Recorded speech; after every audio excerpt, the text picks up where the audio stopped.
ఇది మా ఊర్లో 7వ మందిరం అని వెటకారంగా అన్నాడు. నేను కూడా కొద్దిగా చమత్కారంగా, మీ ఊర్లో ఎన్ని సారా కొట్లు ఉన్నాయని అడిగిన.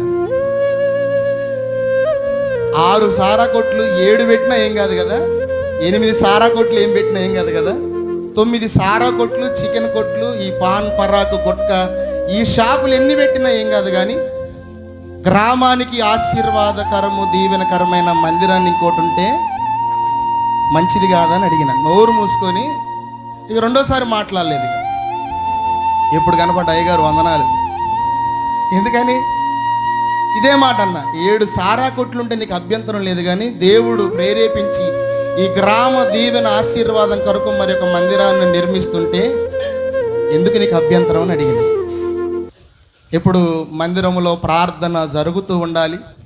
ప్రార్థన జరుగుతూ ఉంటే గ్రామంలో దేవుని ప్రభావం కనపడుతుంటుంది. దేవునికి